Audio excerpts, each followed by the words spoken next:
are now face to face. Nope, no, you're hungry, but say your grace. Soon they mention your name with grace. It's not just bars, you made your case. So I think it's time we change our pace. Yo, with Brooklyn's finest, we made mistakes. So fuck what you heard, you got the right one. Try something different, you got the right one. Never get left, you got that right one. Buzz songs with some meaning, you got the right one. So you never see me cruising despite I like rum. Yo, they still taking shots despite punch. So fuck it now, let's get into it. That 6 bands just didn't do it. When I spit this music, see that it's a different class in the class. So I give this students put some work, I would call, got my ass right. Told them where I'm from, using fat cause I'm that nice. No credit, so now I'm dropping gems. Me, I feel that good, chemistry just gotta get the math right. So I'm used to hard knocks. Say my shit is whack, you abuse them hard rock. And you use them hard knocks. I got hot, that my name ain't ring the bells, but it's cool up from the school of hard knocks. It is bars ever told through Pro 2, trying to be the GOAT, but it's no you local. They the future and the go-to's go-to. Noble. Nah, looking down from the ledge. Wanna see me bow with the crown on my head, looking down from the stead. What they said, doing a mount to a mountain, a mount to a mountain instead. I said in a mouth to a mountain instead. I'd rather send a mouth to a mountain instead. So that doubt on the dawn, just words from the mouth of the girls looking out through the mouth full of charm. Thousands of songs, even more on these skates, so I couldn't care less about them couches I'm on. Couldn't care less about them couches I'm on. Nah. Now they not kicking out who about to perform in them bottles I'm pouring. Got girlies going with it crazy, you can see they those birds is out here flying over birds and I don't see pickles. Nothing go around, just hold it down and then I'll meet it through. Swear I'll go through this shit all the time up in the DJ booth. That's a dope intro right there. It makes me think, right? I'm a fan of intros. You know, it kind of gives me like that classic feel, that 90s vibe. People were actually strategic in how they put projects together. What I want to know is, did you go into it writing this, knowing it's going to be the intro, or was it recorded? You came back later like, yeah, this is how I want to start the project off. Alright, so with this project, I wanted the beat to be epic. I wanted it to be different from what's already out and from what I did last time. So in the intro, I started off by saying, well, Brooklyn's finest, we made mistakes. You know, it's not just bars, you made your case, you know? And I wanted it to be, he's different. The things that I got from the last album was a lot of the beats sounded the same. I got, you know, you rapping the same, everything's the same concept, everything is that and the third, whatever. It's always the same. So I went into this saying, you know what, I'm gonna choose a different producer to start it off with. I'm gonna make sure the beat is epic and stays in the mind and stands out like, oh shit, he's doing something different. I'm gonna rap differently, I'm gonna choose a different flow pattern, everything. You're gonna see that it's different. And everything that I'm rapping about in the intro is what I felt I did wrong in the first album. What I felt, what everybody else felt, all the criticism. I took heed in that, you know. So when I was rapping about the features, I brought up, you know, Cortez, man, fine for Misfit, when you listen to what I'm saying. You know, put some work, I would call, got my abs right, told me where I'm from, using fags, I'm damn nice. You know, Curtis over now, I'm dropping gems, man, for that good chemistry, just couldn't get the math right. That's all the features, a lot of the battle rap features that I had on there. Yeah, the last project was heavy with the battle rap features. You know, I understood why you did it, you know, trying to capitalize on this momentum and really represent for Brooklyn. But in listening to the project, I could tell how, you know, number one, it was very different, and number two, it was honest. So how did you get to that point where it was like, okay, I want to do something different, but at the same time, I feel like I want to give them more of me? Talk about that. So what happened with this project is, again, with the criticism that I heard last time, people was always saying, you know, you could rap, which I wanted to show on Brooklyn's finest. You could rap, you could do it. You got bars, you got this and the third. And then I felt that's all they would say about me. I could rap. You know, then I'll always hear, why don't you battle? Why don't you battle? I'm a battle rapper. You got bars, battle. Yeah. Nah, it's more to me than just that, you know? I agree. It's things that go on in my life that bother me, you feel me? Then around this time I was writing, I was going through depression. You know, I was going through everything. So I said, you know what, let me vent. And let me put it in song format. You know, what's going on in today's climate of hip hop, people don't want to think about nothing. People don't want to sit down and dissect bars and stuff like that. They just rather vibe, they rather flow. Yeah. So I said, you know what? Everything's a vibe. So you know what, let me do that. Let me make it relatable, but not try. Let me give them what I'm going through, and I know somebody else is going through it. You know? I respect that, because it's definitely, you know, listen to the material. It's a lot of relatable, you know, content. You know, like I said, it's very honest. You know, you have songs like Mama, you know, which is a touchy subject. And a lot of times in music, you hear people, you know, they mention their parents, be it mother or father, but in a different tone. You know, kind of like from a gratitude of like, you know, mom and dad, you were there for me, and now look, I made it. But the way that you approached mentioning your mother, you know, it could be a little harsh. Yeah. You know what I mean? Did she hear it? What was her reaction to it? She heard it. She heard a lot of the records, honestly, and she called me. I don't speak to my mom on a daily basis, basically because when you hear the project, when people hear the project, they'll know. We really don't speak on a daily basis at all. We don't have a bad relationship, you know, but it's hard to talk to her because how I feel. You know, I got kicked out at 18. As soon as I got my first job, you know, get out. You feel me? So I had to fend on my own, and it's hard for me to get away from that. So rather than me do, you know, play the streets and do this and the third and do something stupid, you know, I decided to take my anger out the lyrical route. You know, let me do that. And then her response was, you know, she told me I'm sorry. She was like, yo, Christian, I'm sorry.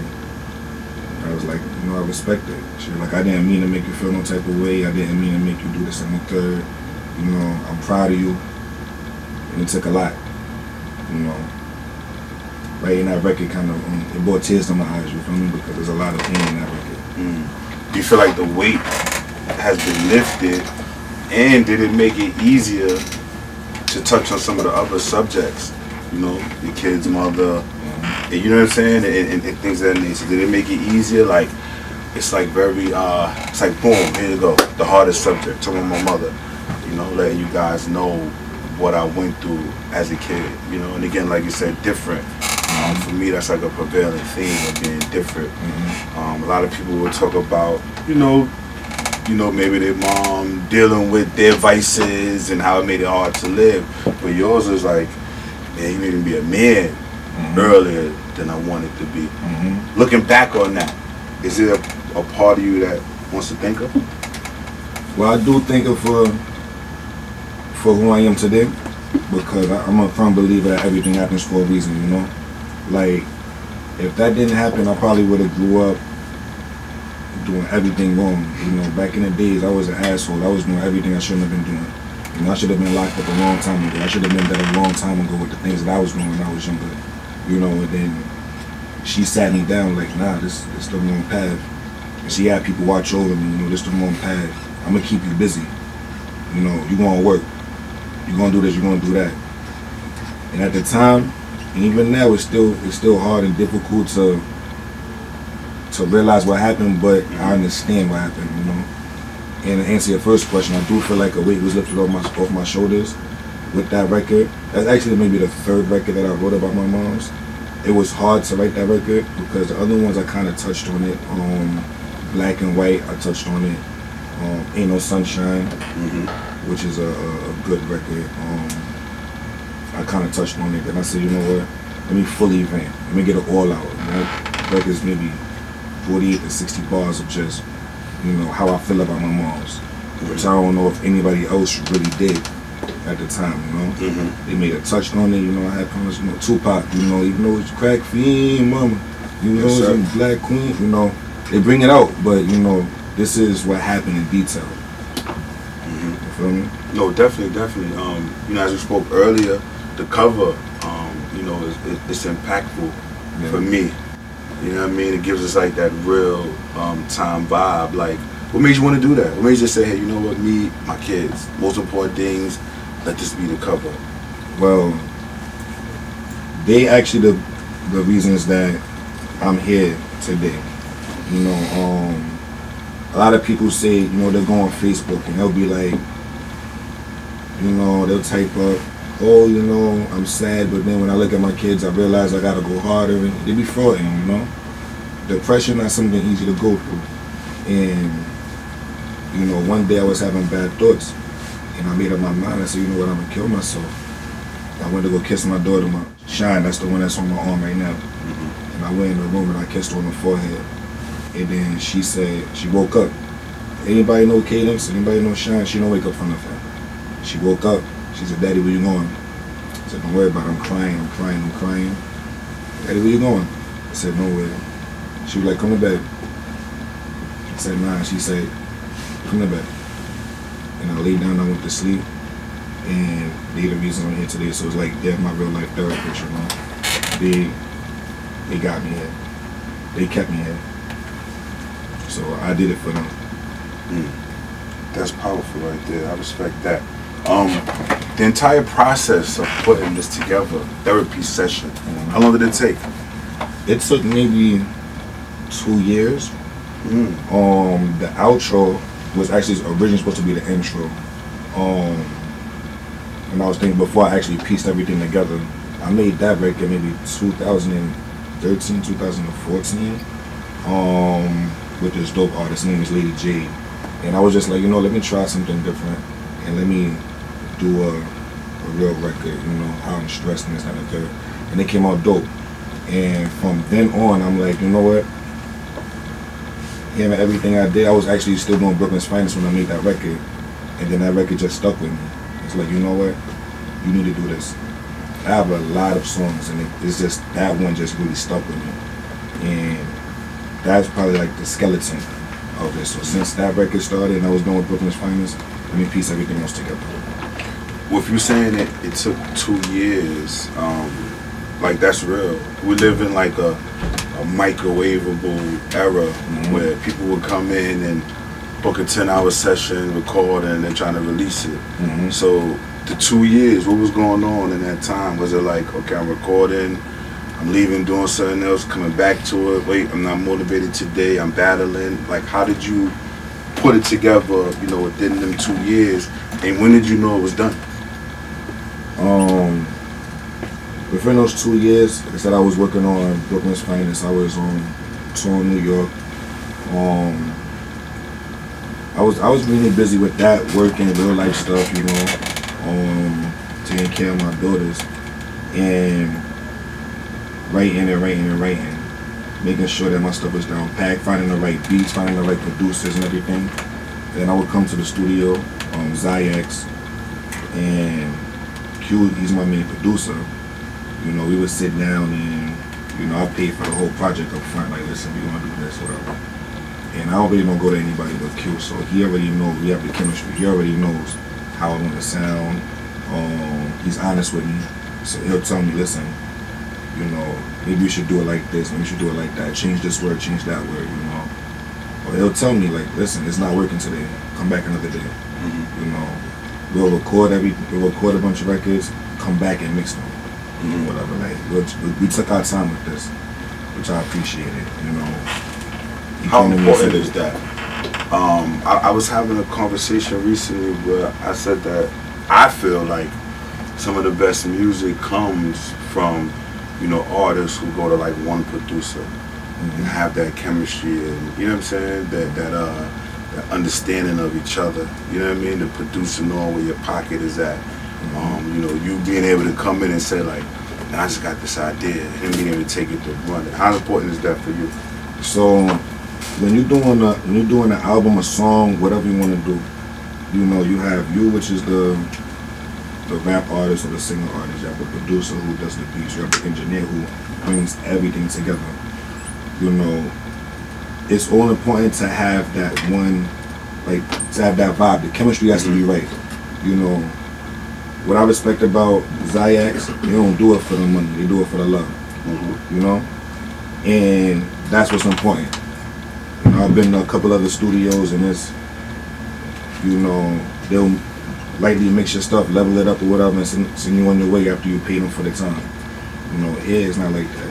We're gonna get this one. Shout out to those guys. There's a lot of that going on. Facts. So it's like, come here, you ain't got it to work with you, you know? And sometimes that's needed to know that they on your side, not on the side of their pocket, you feel me? Of course it's a business, everybody has to get paid, but when it's not mainly that, you get comfortable and you get to know we a team, you feel me? Yeah. And that's what's most important. So I don't go anywhere but Zayax to record. If I'm at another studio, I'm probably doing a feature for that artist, then I'm out. You know? Okay. I'm more so like actually doing my features here and then sending it off, you know? Because the vibe is just sort of not that you don't sound good right there, do it over.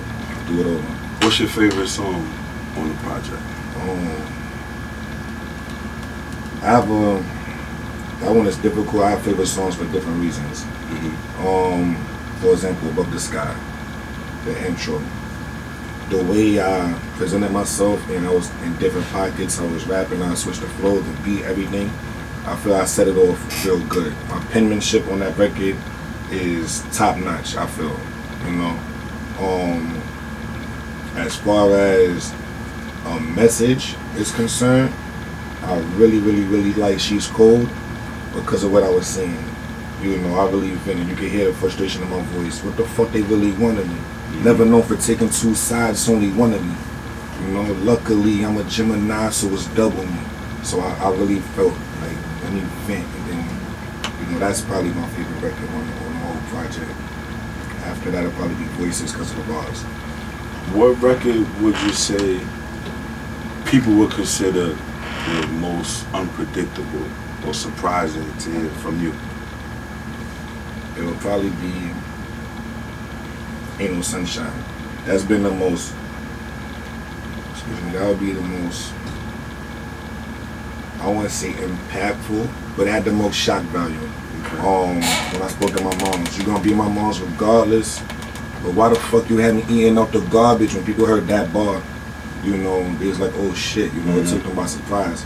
And it's almost like unbelievable, but that really happened. You understand what I'm saying? Like that really happened. So when people sit there and they listen, that's probably something that's gonna stand out, because who knows gonna make them eat up the garbage, you know? So that would probably be the most like, oh shit. On I Need Your Help, you mentioned you know, some of the sacrifices that you've, you know, undertaken to pursue this dream. And it had me thinking, do you have any regrets? You know, you mentioned, you know, having to sometimes choose maybe bills over studio time, taking care of your daughters over, you know, mixing or paying for a show, you know, all of those things that, you know, I probably would say to people, number one, wouldn't touch on, but it's like really real. You know what I mean? How, does that weigh on you a lot? It weighs on me a lot because when you think about hip hop, a lot of people say hip hop's a young man's game. You know, I'm 29 right now. You know, and I'm only getting older every second that passes. You feel me? So when I was doing 1 million shows, I was 23, 24, and I was all over New York. You know, I remember I did I had like a 20 something minute set. Q actually did a showcase or whatever. He was on the Tobacco Road Lounge, and I brought out a ton of people. I had a whole bunch of females on stage. Like that stuff right there is something I feel I could be doing every day, but I had to sacrifice so much because music is expensive. You understand what I'm saying? Like you said, shows, studio time, everything, whatever. It's a lot of money that goes into it, and I always had to get hit with the choice of it's either do this or do that. And I always had to do that because my daughter needs Infamil, you know, which is very expensive. You know, my daughter needs clothes, my daughter needs diapers, rent gotta get paid, phone bill, you know, a whole bunch of stuff that goes on in your real life that you can't focus on being the artist. You know, I had to be focused on a Christian and not focused on Priceless Esther Dawn. Yes. He had to get pushed to the side for the bigger picture. I respect that. Another record for me that stands out is Couples Therapy. It feels like that's really personal and might be like a true story. Do you want to touch on that? Yeah, so like I said, with this whole project, I really want to emphasize the fact that this is probably 99.999% real. Like, I try not to even fabricate anything, exaggerate anything. So with couples therapy, I got so real that the feature Shy Money, she actually grew up with my girlfriend, my current girlfriend, and she and I are very close, so she knows a lot of things that go on. So, I felt that was good because we're arguing as if I'm arguing with my girl. So that's the closest I could have got with that. And then, it's a line where I'm like, yo, why you through my phone? And she like, where's my common sense, my nigga? Who the fuck Nicole? Let me guess, just some bitch you met at work. I knew you would say that shit. That's why I said it first. So, I always got in trouble with fucking with bitches at my job. That's just something that always happened. Nicole was a female that, my girl was uncomfortable with. So I said, you know what, let me go all the way there. Like I did with every other record. It's just not entertainment. I want to go all the way there. And the way we rapped it, I wanted to rhyme while we talk instead of just rapping. I didn't want to have a specific flow. I wanted us to argue while we rhyme. And I think we executed that very well. On Niggas Be Lying, it has like an anthem feel for me, I could kind of compare it to other records that we gotten over the past, say, 5 to 10 years in New York. Niggas Be Lying. Was that like your intent? Do you feel like, I could see this being hashtag like tomorrow? Niggas Be Lying, and we're going to run around and you're going to hit the corner store. Did you get that from that immediately? Facts. When we actually shot the video, in the video you'll see hashtag NPL. Okay.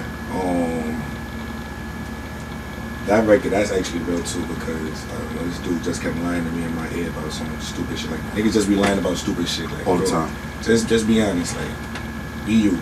You feel me? You don't gotta be nobody else but yourself. And, it was just aggravating to me how the stupid shit niggas be lying about, females be lying about, and it's like, yo, my nigga, niggas be lying.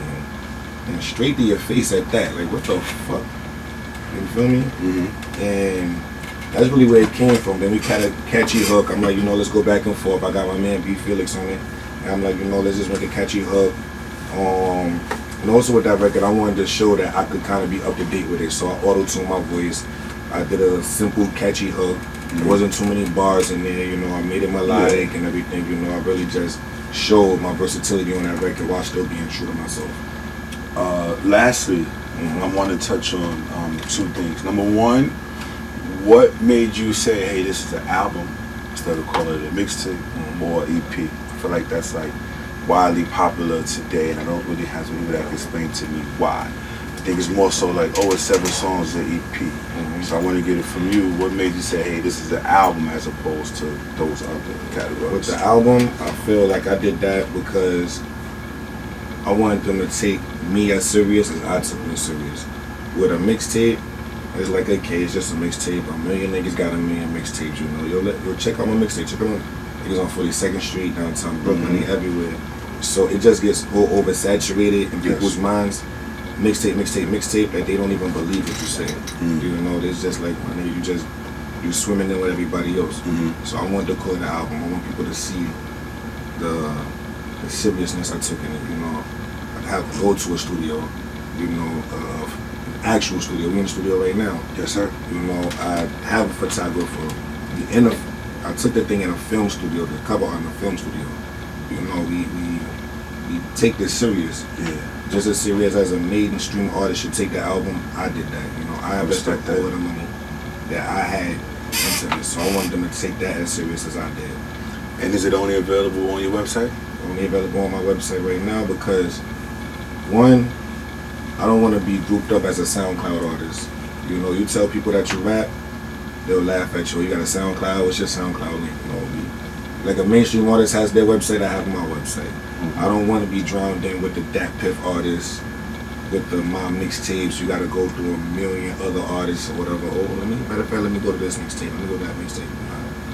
EstherDawnMusic.com, you want to do with Esther Dawn. It's right there, it's easy, it's accessible, it's mobile friendly. whatever you need. You can listen to it for free, or if you want, you can buy it. You know, $9.99 just like a regular. $9.99, man. Spend your $10 on the bro. That's the Dawn, aka Priceless. You know I am Jason Bourne. Appreciate 200 you. blocks on.